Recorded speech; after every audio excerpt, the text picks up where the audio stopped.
Hey dreamer, welcome back. It's so good to have you here. Before we begin, let's get you settled in.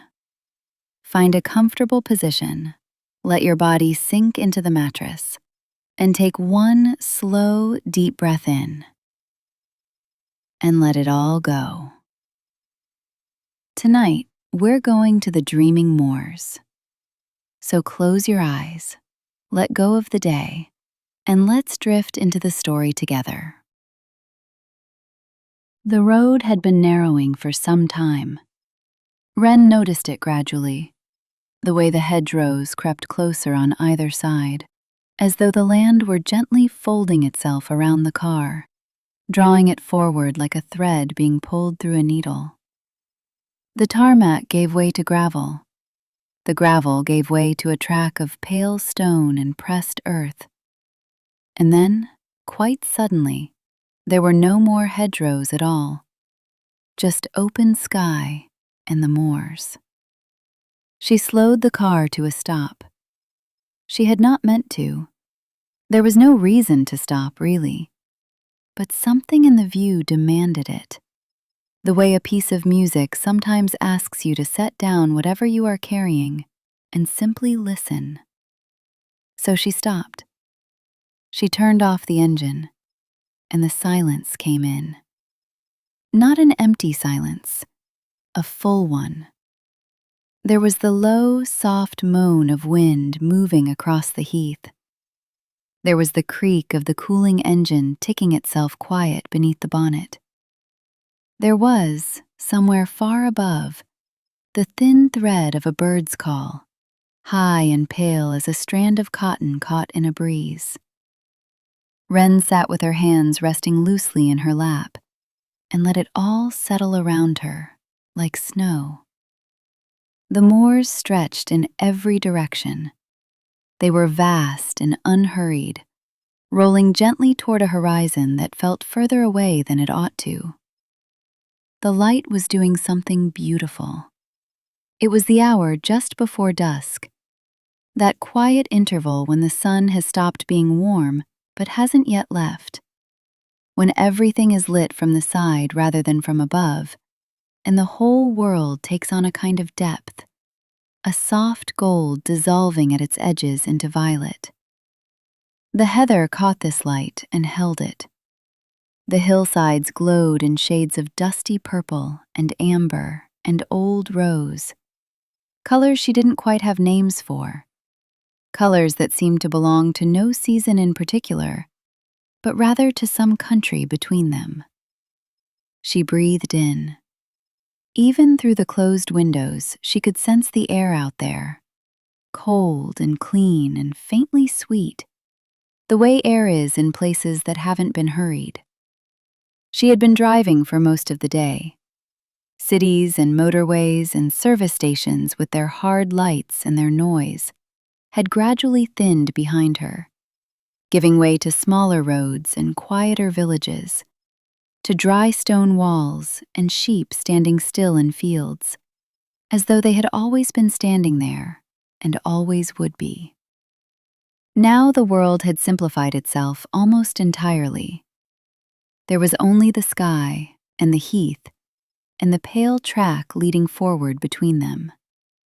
She put the car back into gear, gently. There was no reason to be in any hurry here. The farmhouse appeared at the end of a long, gradual rise. It was built of stone, gray stone, the color of overcast sky, the color of the path that had led her here. It sat low and solid against the hillside, as though it had grown there, as though the moors had simply pushed it up out of themselves over centuries of slow patience. The roof was dark slate.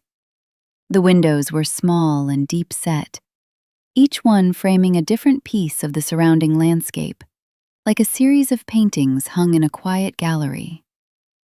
A low wall surrounded the yard, with a wooden gate that swung open when Wren lifted the latch. It swung slowly, without complaint, as though it had been waiting for her. She stood in the yard for a moment and looked around.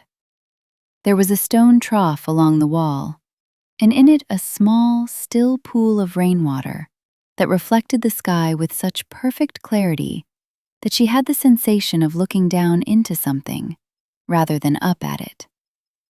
There were tufts of grass growing between the flagstones. There was a wooden bench against the outer wall of the house, worn pale by seasons of rain and sun. And on it, small, unremarkable, perfectly placed, a single dried sprig of heather, left there by no one in particular and for no particular reason. She picked it up. It was light as nothing. She held it for a moment, then set it gently back down. The front door was old oak, darkened by time, with an iron handle shaped like a simple bar. She turned it, and the door opened inward, and the smell of the house came to meet her. It was the smell of wood smoke and old paper, and something faintly herbal, like dried rosemary or thyme hanging in a cool room. It was the smell of a house that has been lived in gently for a very long time.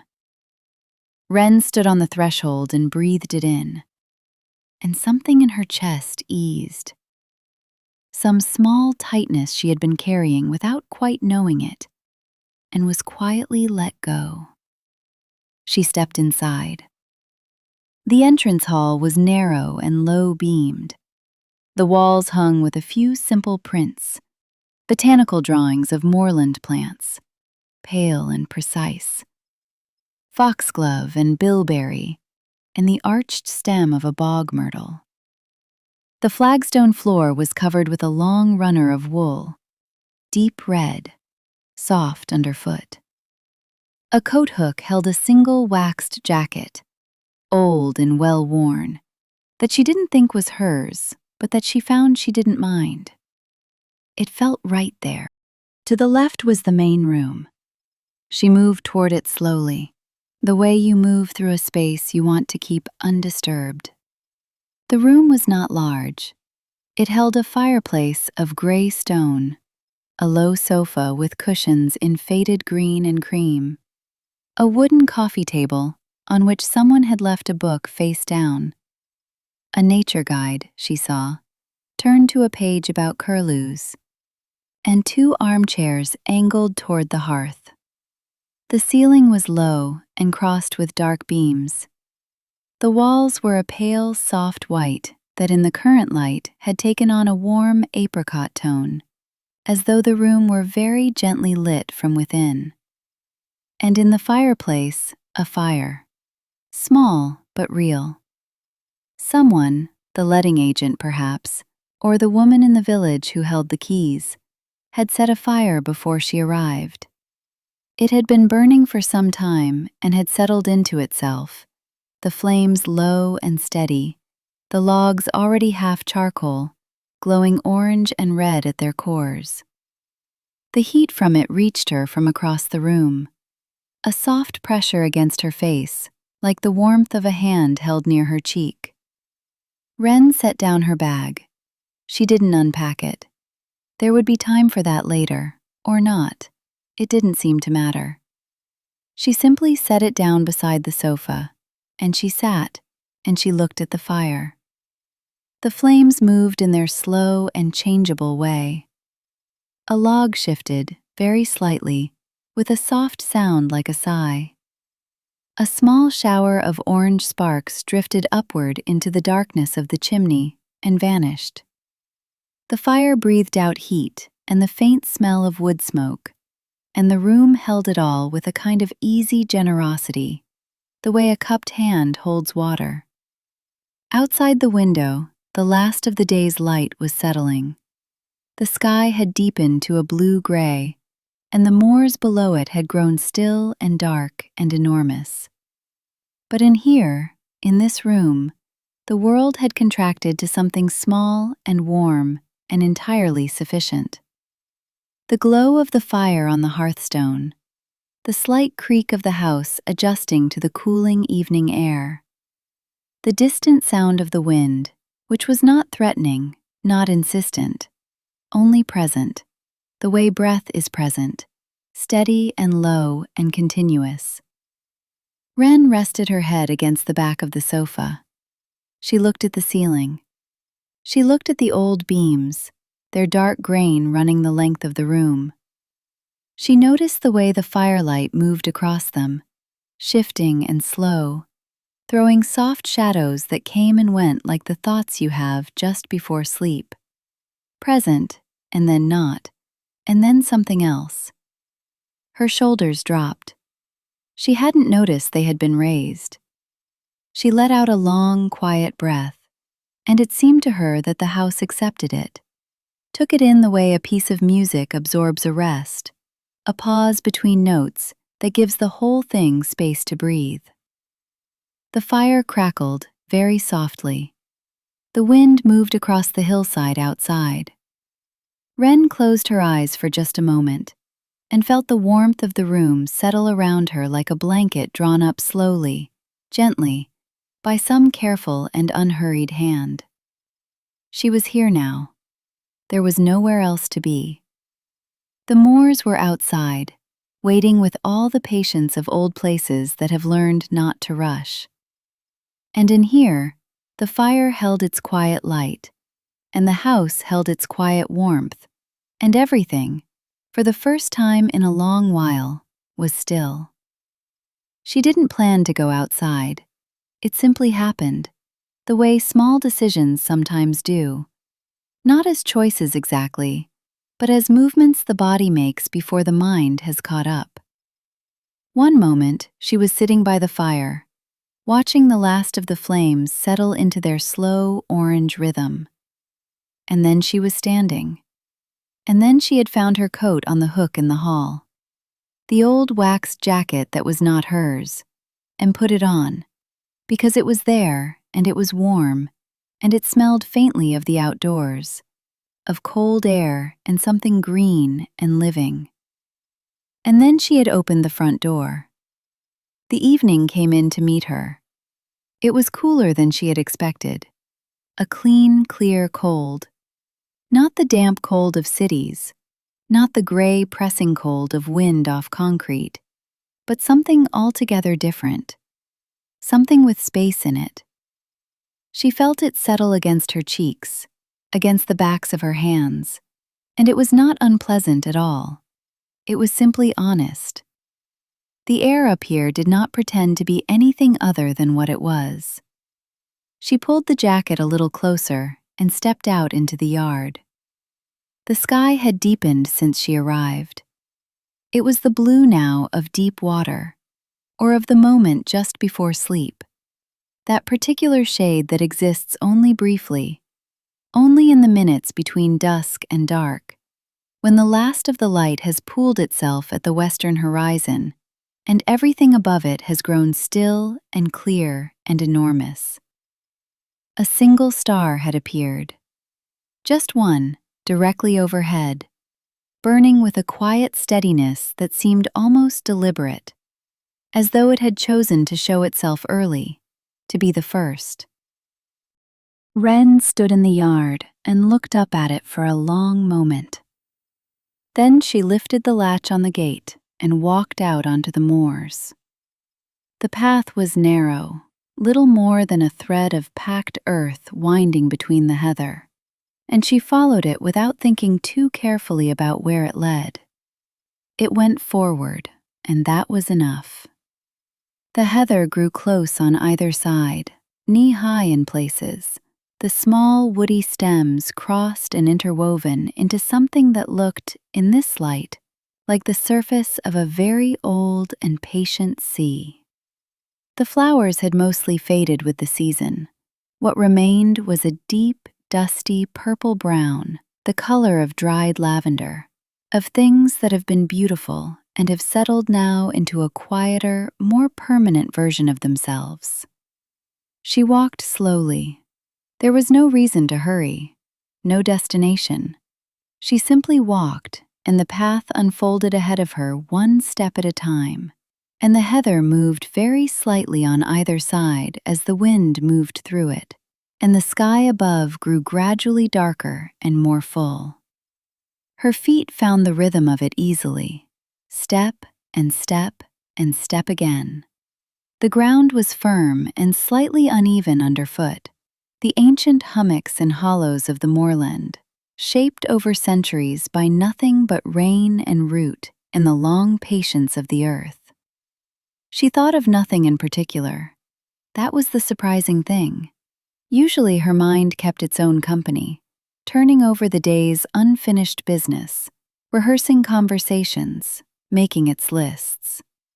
But here, on this path, with the heather on either side and the vast sky above, the thoughts simply did not come. Or they came and passed, like the light clouds that moved slowly across the first pale stars, present for a moment and then gone, leaving only the clean, dark sky behind.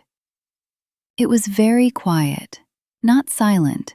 She understood now that the moors were never truly silent.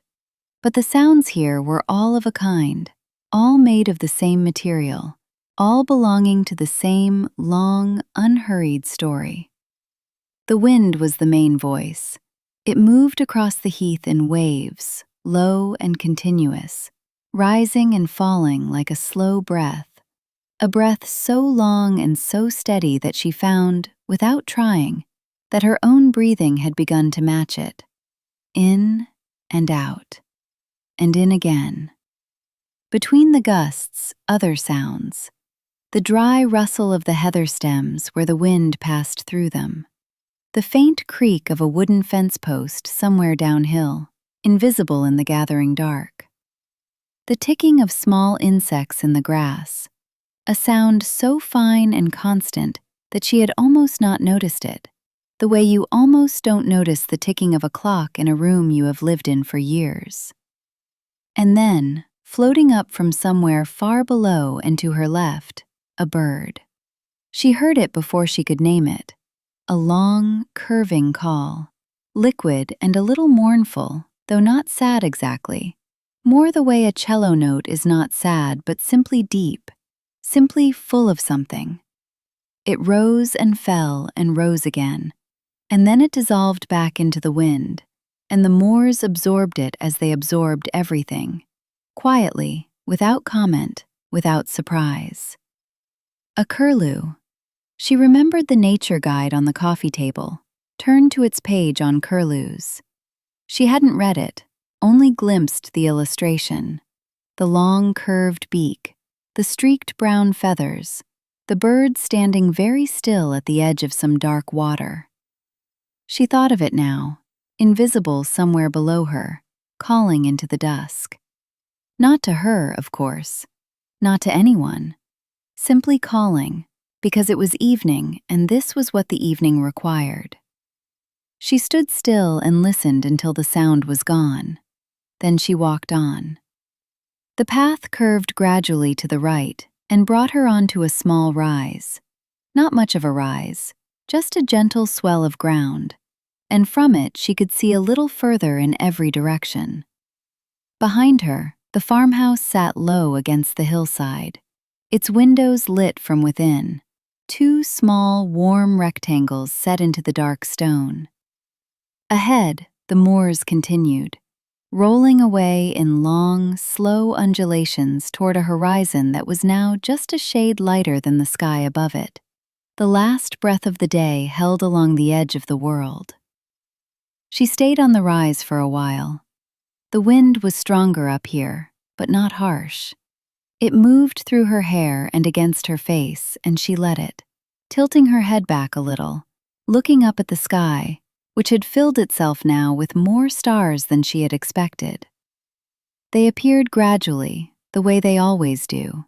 First one, then three, then many, then more than you could ever count, spreading from the zenith down toward the horizon in every direction, the whole dome of the sky scattered and quiet and impossibly deep.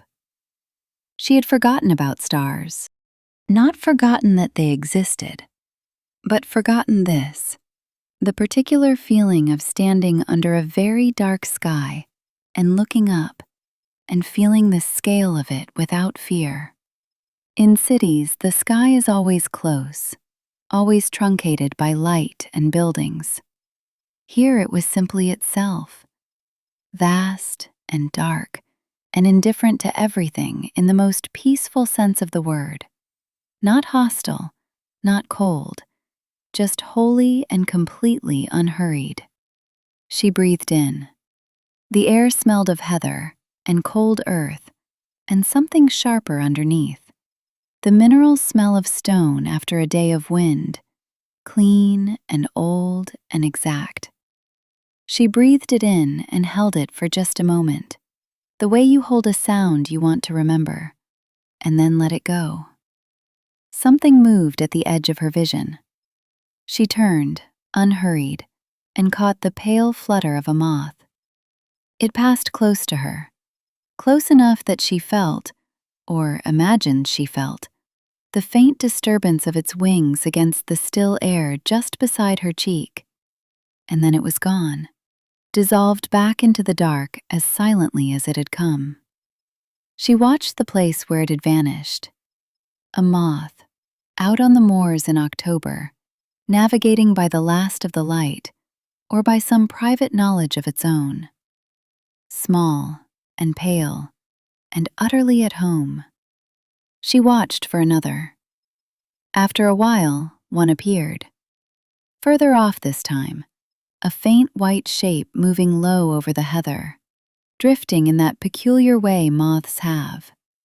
Not flying exactly, more like being carried by something, like a piece of paper lifted on a breath of warm air.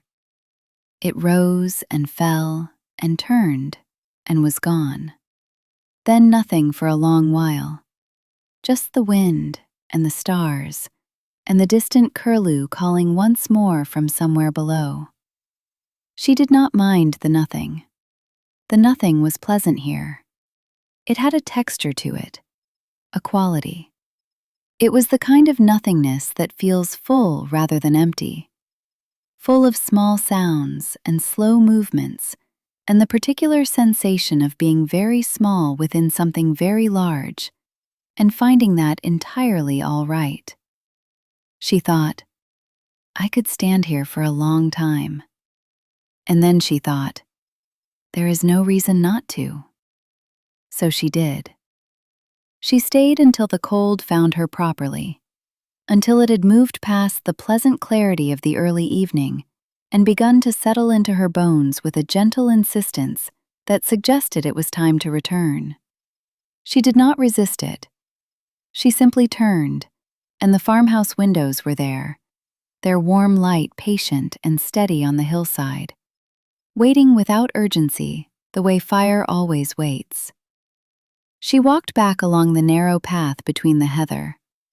Her steps were slower now than when she had set out. She noticed this without concern. Everything up here invited slowness. The wide sky, the low ground, the long, unhurried voice of the wind. She let herself be slow. She let her footsteps be quiet.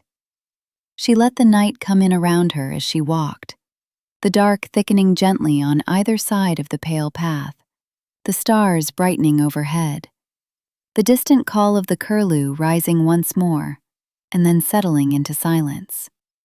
By the time she reached the gate, the sky was fully dark. She lifted the latch and stepped back into the yard. The flagstones were cold underfoot, even through her shoes. The stone trough held the reflection of the stars now instead of the sky, a small, scattered brightness trembling very slightly in the water. She looked at it for a moment. Then she went inside, where the fire had burned down to a deep and quiet red, and the room was warm, and the world outside was the moors, patient and enormous, breathing slowly in the dark. She did not go straight to bed. The fire was low, just the deep red pulse of embers now, breathing quietly in the dark. But the room was still warm, and she was not tired in the way she usually was tired. This was different. She was still, but not heavy. Rested, but not yet ready to let go of the evening entirely. She sat for a while with her hands around a cup of tea she had made in the small kitchen off the hall. Just warm enough, just strong enough, and watched the embers do their slow, wordless work. Then she found the candle. It was on the mantelpiece, a short, thick pillar of cream wax set in a simple tin holder, with a box of matches beside it. She lit it, and the flame established itself with a small, confident steadiness, and she picked it up, and she went to see what the house was made of. She started with the bookshelf. It ran along the wall opposite the fireplace, floor to ceiling, built directly into the stone. The books were old, not ancient, but old in the comfortable way of books that have been read and handled many times, their spines softened, their pages edged with a faint yellowing that gave them the color of old honey. She moved the candle slowly along the shelves, reading titles in the low light. There were field guides, moorland birds, wildflowers of the north, mosses and liverworts of the British Isles, a narrow volume, its cover illustrated with a close painting of something green and intricate, something most people would walk past without a second glance.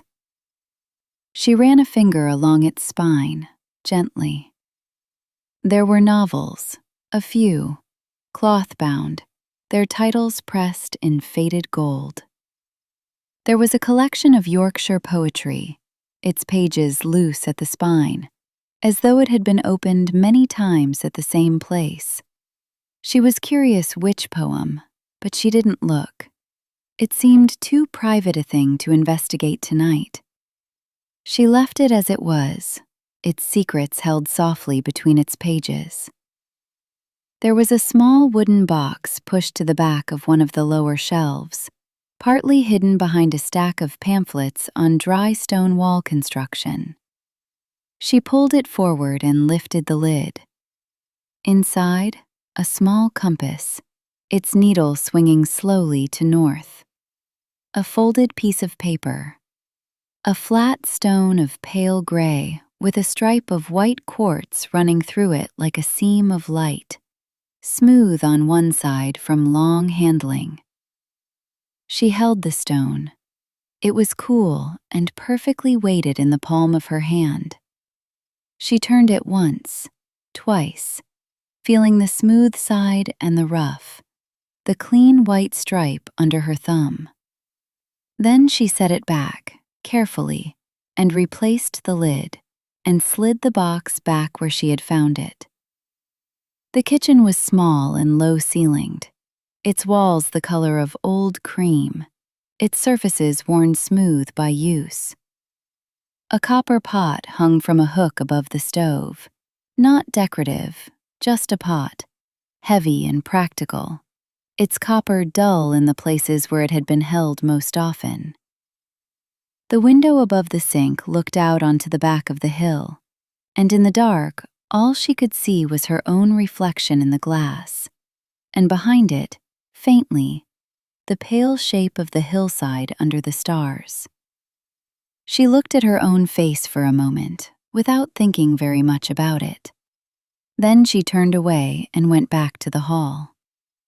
There was a door she hadn't opened. It was at the far end of the entrance hall, narrower than the others, set slightly deeper into the wall, as though the house had been uncertain, when it was built, whether to include it or not. The latch was iron, the same style as the front door. She pressed it down, and the door swung inward with a low creak. Not alarming, not sudden, just the unhurried protest of old hinges that have been at rest. The room inside was small, a study perhaps, or a room that had been used for different things at different times. There was a writing desk along the far wall, narrow and old, with a wooden chair pulled up to it. On the desk, a glass inkwell, empty but still faintly dark with old ink at its base. A single goose feather laid across the surface, as though someone had set it down carefully and not yet returned to pick it up. A small round mirror, tarnished at its edges, that caught the candlelight and threw it back in a soft, uneven glow. On the wall above the desk hung a map. She brought the candle closer. It was hand-drawn. She could see that immediately from the particular quality of the lines, the way they varied in weight and confidence, the way the moorland paths were traced in gentle, unhurried curves, rather than the clean precision of a printed chart. Someone had drawn this themselves, with care, in ink that had faded to a soft brown. The farm was there, marked with a small square. The paths were labeled in a small, neat hand. To the tarn, to the high ridge, to the old chapel, to the stepping stones. There were notes in the margins.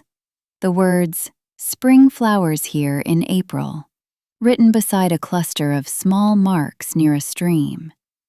And further out, toward the edge of the map, where the moorland gave way to open fell. Good place to watch the light go. She stood reading the map for a long time.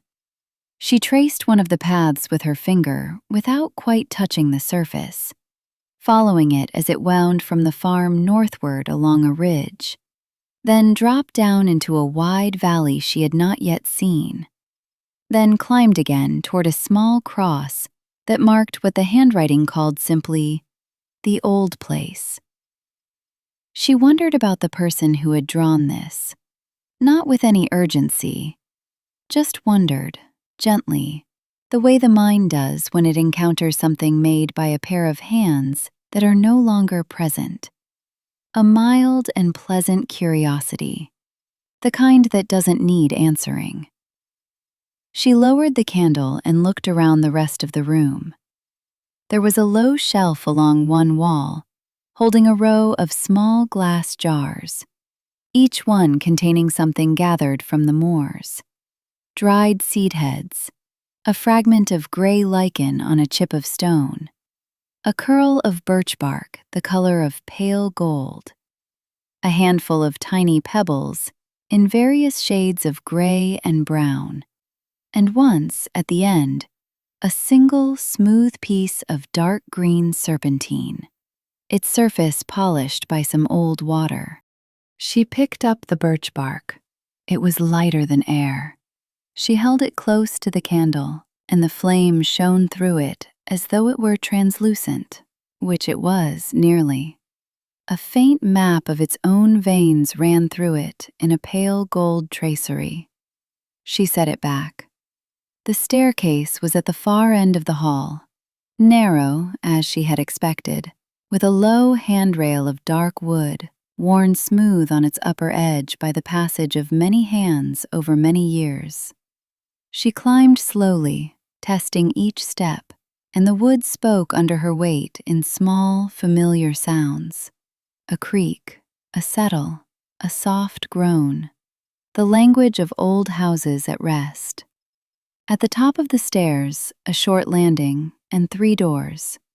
She did not open all of them, only the one at the end, which she knew must be hers because she had seen the window from outside, the one that faced the moors, and she had thought then that it was the one she would want.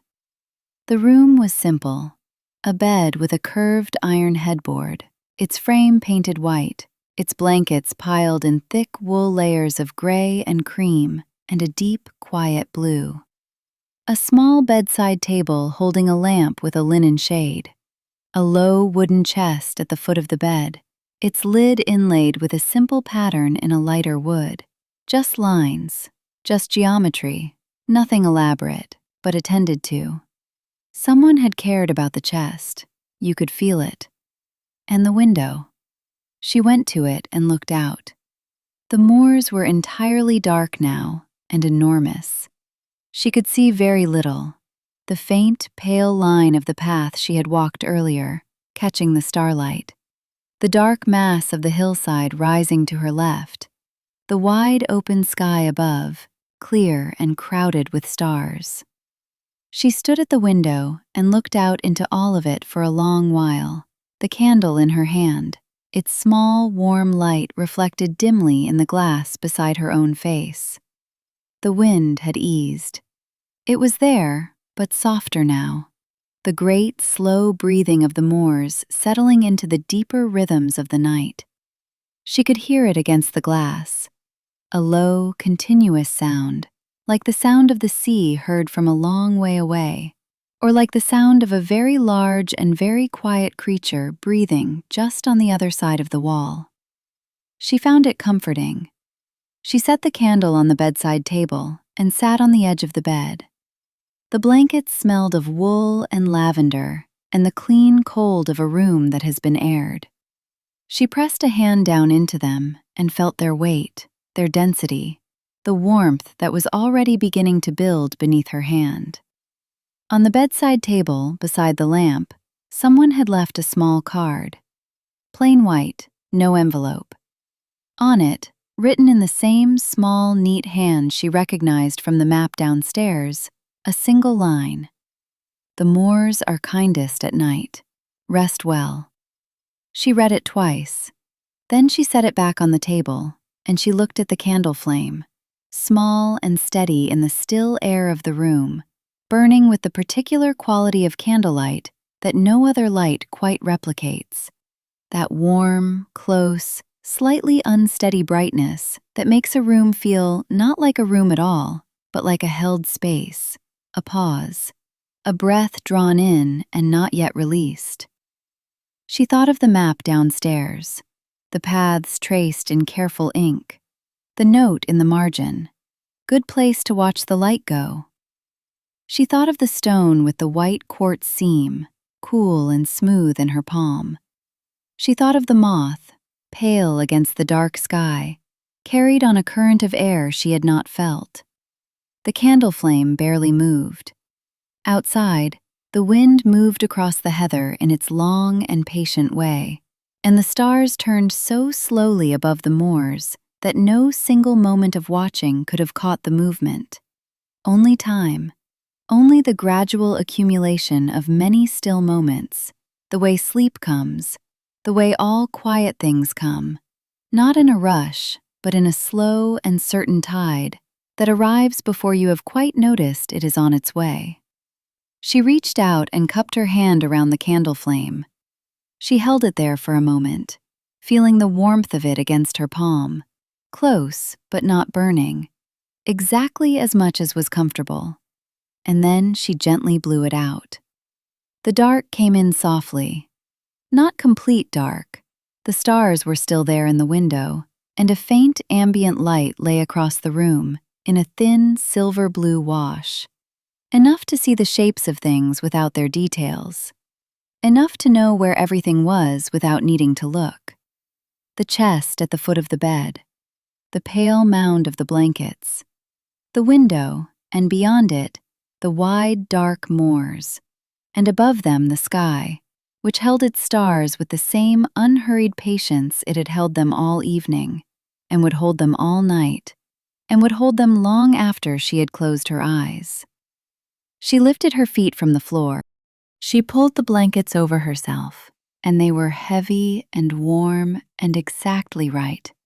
And she lay on her back for a moment, looking up at the ceiling, where the starlight made a faint and shifting pattern through the glass, and the old house settled around her with its small, familiar sounds. A creak from somewhere below, the tap of something loose against the outer wall, the long, continuous breath of the wind. She closed her eyes, and the moors were still there. She could feel them, all around the house, stretching away in every direction in their vast and patient dark. The heather and the paths and the tarn somewhere to the north, and the old chapel beyond it, and the place at the edge of the map where the light went slowly at the end of the day. All of it there, and all of it still, and all of it hers for the night. The wind breathed, the house settled. The stars moved imperceptibly across the window. She breathed with all of it and let the night carry her deeper. She did not sleep immediately, not because anything prevented it, not because the bed was uncomfortable, or the room too cold, or the wind too loud. It was none of those things. The bed was perfect. The room was the right temperature, cool enough that the blankets felt like a gift, warm enough that she didn't notice the cold at all. The wind, if anything, had grown softer since she had come upstairs, as though the night had finally convinced it to settle. She simply lay awake for a while, the way you sometimes do in an unfamiliar place. Not restlessly, not with any sense of something missing, but with a kind of open attentiveness, a quiet noticing of the new sounds and the new proportions of a room that isn't yet fully known. She listened to the house. She listened to the dark. And gradually, the room made itself familiar. The window was directly across from the foot of the bed, and it was large enough that the sky filled most of it. A rectangle of deep, clear dark, scattered with stars that were brighter up here than she had ever seen from anywhere she had lived before. She watched them without moving.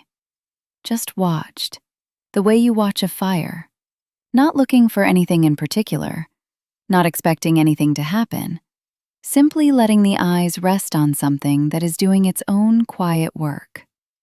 After a while, the moon came. She had not seen it rise.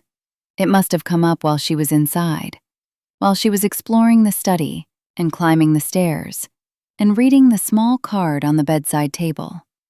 But now it was there, clearing the shoulder of the hill to the east, round and full and unhurried, moving into the window's frame the way a very slow, very certain thing moves, as though it had always been coming exactly here, as though this window had been placed precisely to receive it. The moonlight changed everything. It came in through the glass in a broad, soft wash and lay across the foot of the bed in a pale blue silver that had no warmth in it, but was not cold either. Was simply light of a different kind, light that belonged to a different part of the world than the fire downstairs or the candle she had just blown out. It lay across the blankets and across the wooden chest and along the floor in a long, still rectangle. And it moved so slowly that she could watch it for a long time without seeing it move at all. Only if she looked away and then looked back could she tell that it had shifted, a little further along the floor, a little higher on the wall, as the moon continued its unhurried passage across the sky. She lay and watched it, and felt the house breathe around her. Outside, the moors had been transformed. She could see them from where she lay, or she could see the edge of them, the near hillside rising away from the farmhouse, and then leveling into the open heath, its surface now silvered by the moonlight. The heather turned from its daytime shades of purple and amber and brown into something altogether more strange and beautiful. A silver gray, deep and even, like the surface of very still water, like pewter, like the inside of a shell. The individual plants were no longer distinguishable. The hillside had become a single continuous thing, one great breathing surface stretching away beneath the sky. The shadows were extraordinary. Every rise in the ground threw a shadow now, soft-edged, long, lying quietly on the heather, as though they too were resting. The stone wall along the lower edge of the property cast a shadow twice its own height. The old wooden gate, slightly open, threw a pattern of pale bars and dark intervals across the yard. A simple geometry that shifted so slowly with the moon's movement that it seemed not to shift at all, only to be, as though it had always been exactly this, as though the world had been arranged for no other purpose than to make exactly this pattern on exactly this surface, on exactly this night. She thought, I wish I could keep this. And then she thought, perhaps the fact of having seen it is enough. The wind came in a long wave. She heard it first, a low, continuous sound building gradually in the distance, like the slow approach of something very large and very gentle. It moved across the hillside in a visible ripple, the heather bending in a long, slow shiver from left to right, each plant moving in its turn in a sequence so smooth and so continuous that it looked less like wind than like the ground itself breathing out, releasing something held all day, letting it go into the night sky. The wave passed. The heather stilled. Then, after a moment, another wave. Longer this time, slower, with more space before it and after it.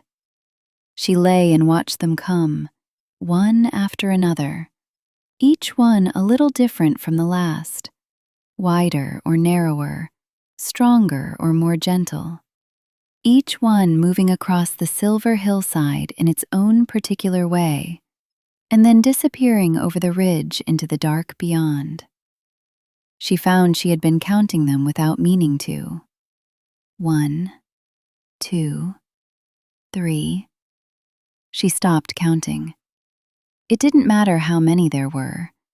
There would simply always be another, and another after that, for as long as the night lasted, and probably long after. The wind on the moors was not the kind of thing that ended. It paused and rested, and then returned. The way breathing returns, the way sleep returns, the way everything that is necessary and unforced returns to itself in its own time. An owl called. Once. Just once, from somewhere over the ridge, from somewhere in the darkness beyond what she could see. It was not a frightening sound. It was low and round, full-throated, carrying easily across the open moorland without any urgency behind it. It hung in the air for a moment after it had stopped, the way certain sounds do, leaving an impression of themselves that outlasts the sound itself. And then the night folded it in, and there was only the wind again, and the faint, soft creak of the gate moving very slightly in the yard below. She waited to hear it again. She waited a long time. It did not come again. The owl had said what it needed to say, and that was enough. And now it was somewhere in the dark, being an owl, doing whatever owls do on clear October nights above the moorland. And she was here, in the warmth of the bed, and both of those things were entirely right. She let out a breath she hadn't known she was holding. The moonlight had moved to the middle of the floor by now. It lay there in its long rectangle, still and silver, the shadows of the window bars crossing it in clean, soft lines. She watched it without purpose, just watched. The blankets were warm above her, and the mattress held her from below, and the room held everything: the light, the dark, the sound of the wind, the memory of the owl's single call, with a kind of spacious ease, the way good rooms do, the way rooms that have held many people over many years learn to hold whatever is brought into them without comment and without judgment. She thought, briefly and without distress, of the person who had drawn the map. She imagined them lying in this same bed on some other night, looking at this same window, watching the same moonlight cross the same floor in the same slow and certain way. Different thoughts in their mind, different things carried into the room from their particular day, but the same moonlight, the same window, the same sound of the wind across the same heather. The same owl, perhaps, or the descendant of the same owl, making the same single utterance into the same dark sky. She found this thought quietly comforting, the continuity of it, the way a place persists, the way moonlight on an old stone floor is not one thing, but thousands of things laid one on top of another, each one different, each one made of a different person's quiet, wakeful moment, and all of them somehow still present, somehow still held by the walls and the beams and the old flags underfoot. She closed her eyes. The darkness behind her eyelids was not empty. It had warmth in it, and a faint residual glow that was the afterimage of moonlight, a pale shifting brightness that moved and changed and slowly, slowly dissolved. She was not asleep yet. She knew she wasn't. She could still feel the blankets, still hear the wind, still sense the room around her with that soft background awareness that belongs to the threshold between waking and sleep. That country without a name, where thoughts begin to lose their edges, where one thing flows into another without requiring a reason, where the world narrows to the simple facts of warmth and dark and the quiet, repetitive sound of the wind. A thought drifted past, something about the path on the map, the one that led northward along the ridge and then down into the valley she hadn't yet seen. She had been thinking about walking it tomorrow, in the daylight, following the hand-drawn line through the heather until she found the tarn it curved around, the stepping stones it crossed. The thought was unhurried. It carried no urgency, no need to plan or prepare. It was simply there, available, pleasant in the way that a thing held loosely is pleasant. The idea of it enough, the having of it enough. No action required tonight.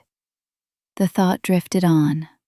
Another came, something smaller, briefer. The moth, pale above the heather. The curlew's call rising from the dark hillside below. The stone with the white quartz seam, cool and smooth in her palm. And then that thought dissolved too, and what remained was simpler. Just the texture of the wool blanket against her cheek. Just the low, soft sound of the wind.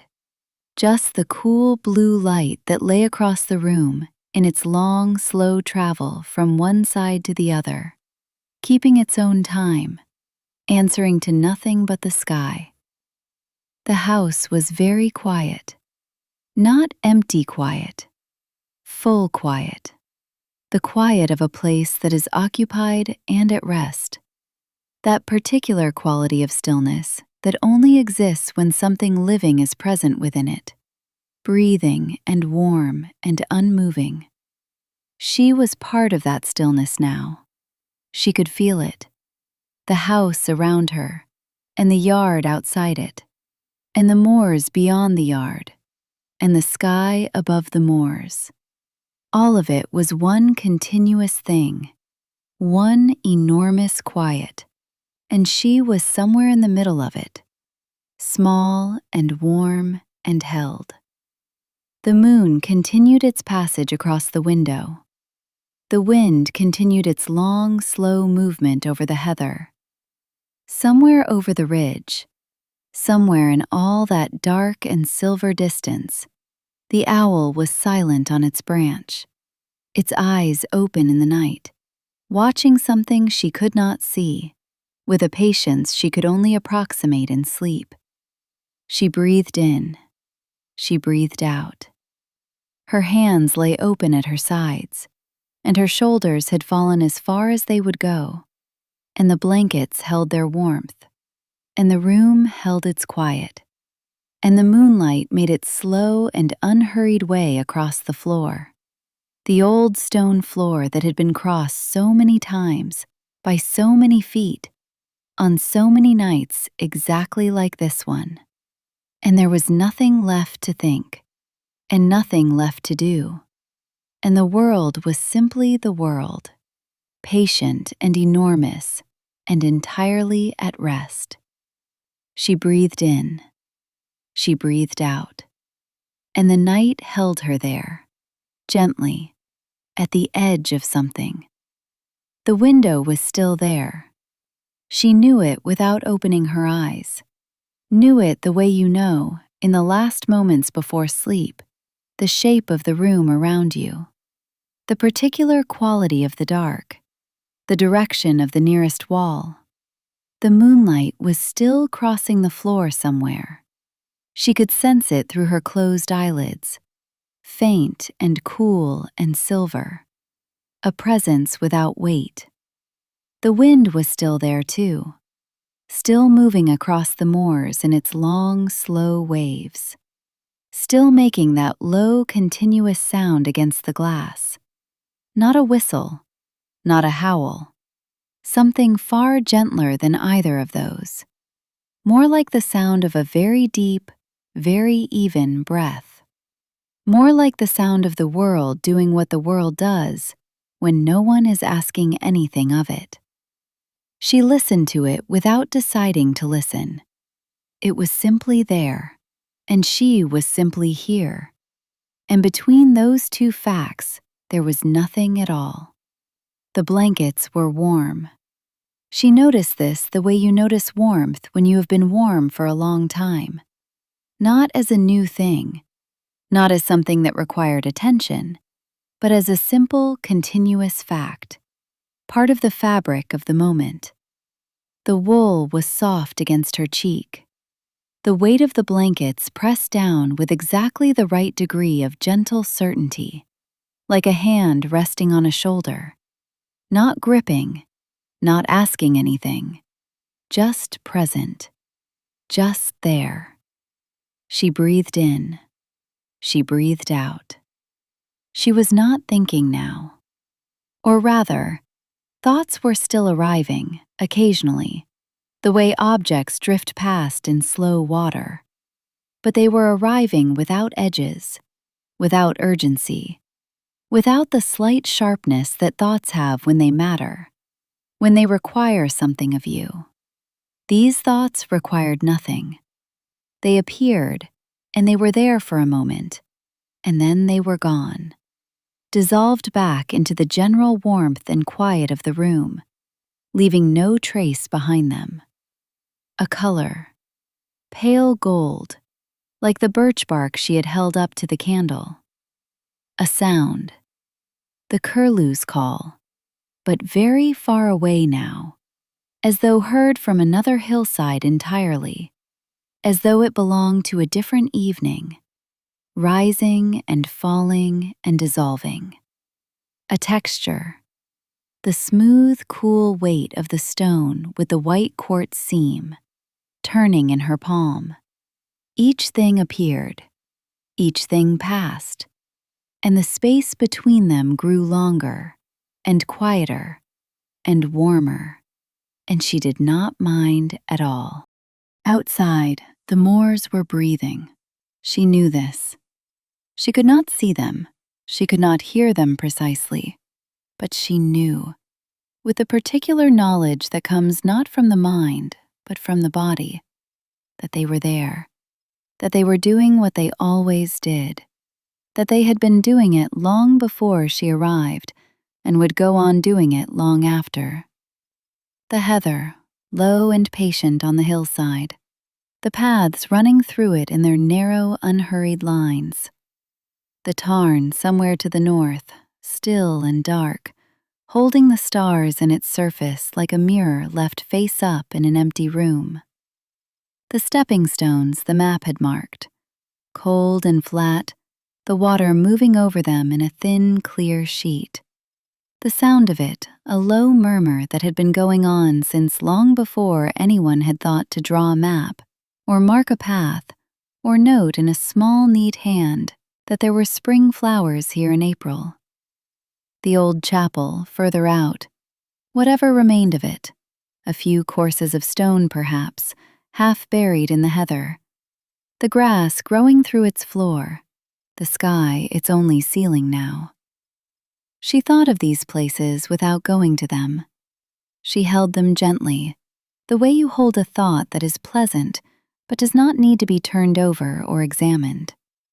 They were simply there, in the dark, in the night, in the enormous, patient quiet of the moors, waiting to be walked to or not walked to, known or not known. They did not mind either way. Nothing out there minded anything. That was the particular kindness of the moors at night. They asked nothing. They held everything.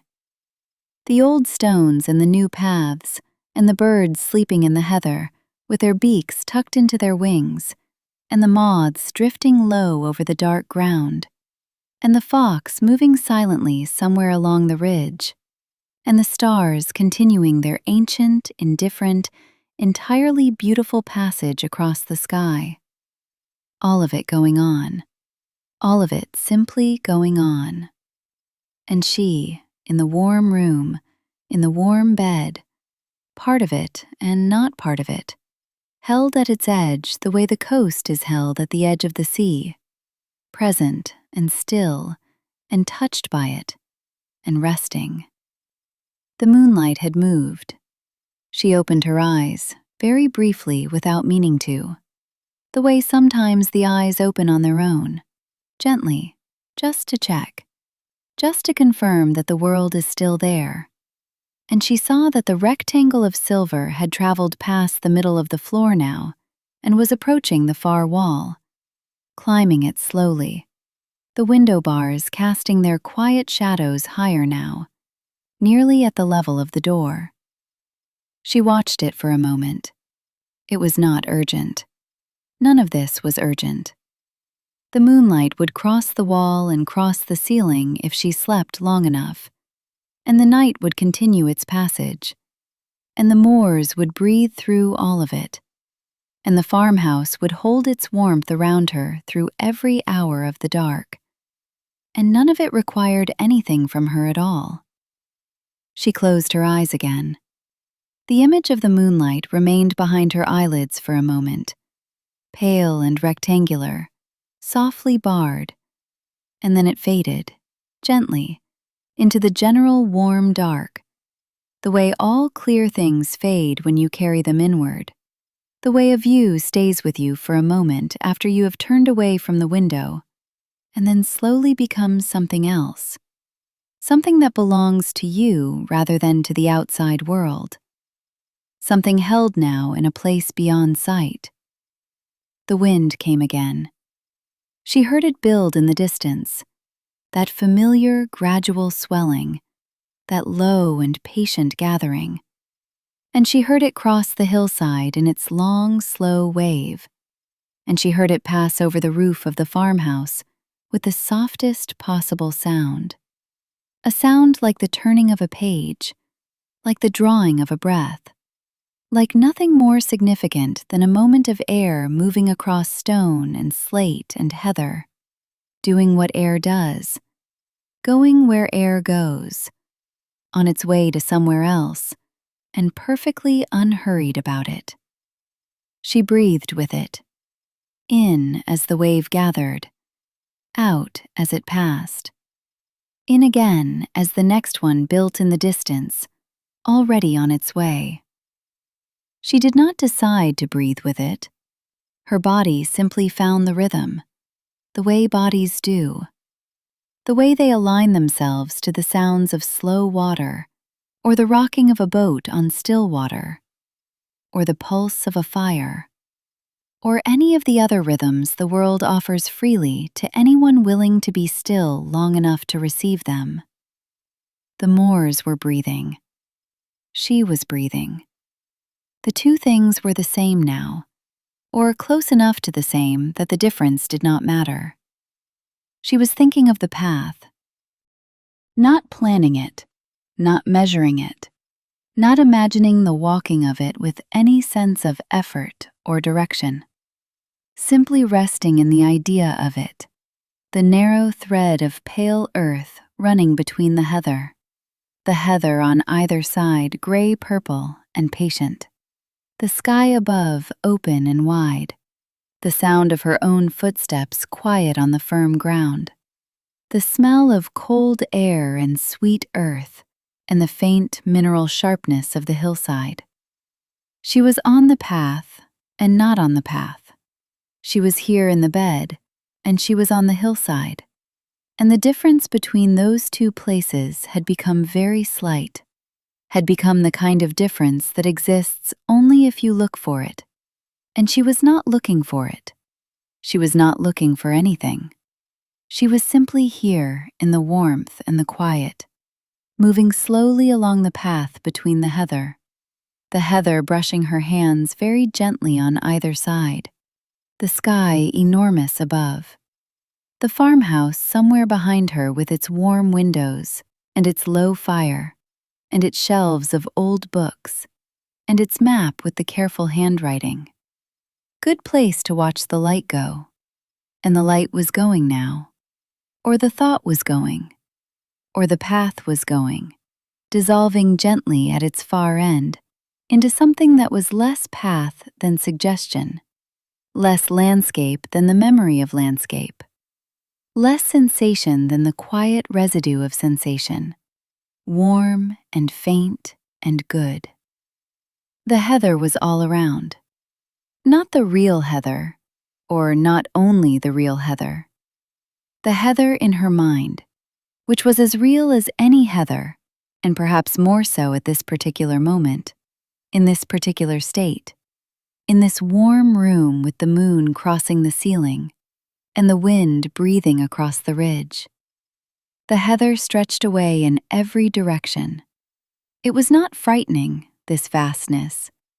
It was simply what it was, enormous and unhurried, and full of small things, full of the seeds that would open in the spring, and the roots that ran deep through the peat, and the birds sleeping in its shelter, with their warmth held close, and their breathing slow, and their eyes gently closed.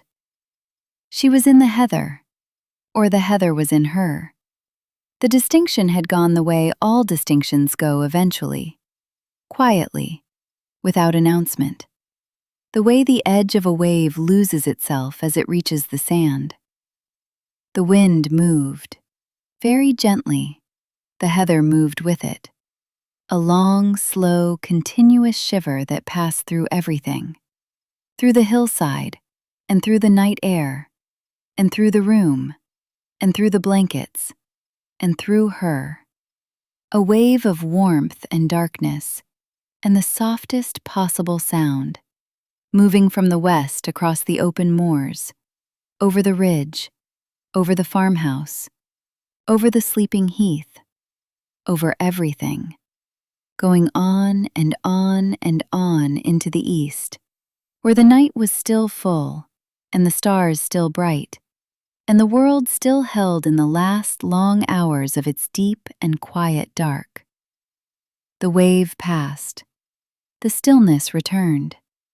The moors breathed. She breathed. The stars continued. The moonlight crossed, very slowly, from the wall to the ceiling, and lay there in its cool and ancient light, and the house held all of it, the warmth and the silence, and the small settling sounds of old stone and old wood at rest. And outside, the heather went on without her, patient and enormous, and entirely at peace, the way it had been before she came, and the way it would be after, neither diminished nor enriched by her presence, simply continuing, simply being what it was, the way the oldest and most permanent things continue being what they are, regardless of who is watching or not watching, who is sleeping or not sleeping, who has arrived and who has gone. Simply the moors, simply the night, simply the slow, unending passage of wind across the open hillside, and the heather receiving it, and the stars above, and the warm room below. And in the room, a warm and breathing stillness, a silence that was not empty but full, full of the whole long evening, the narrowing road and the arriving light, and the fire and the yard and the walk, and the moths and the owl, and the map and the moonlight, and the stone with the white seam, and the card on the bedside table. All of it gathered and held and resting now. All of it present and all of it quiet. All of it drifting, gently, down through the warm dark into somewhere deeper. Somewhere without edges. Somewhere that the wind reaches only as the faintest possible suggestion of itself. A breath, a warmth, a stillness, the heather, and then only rest.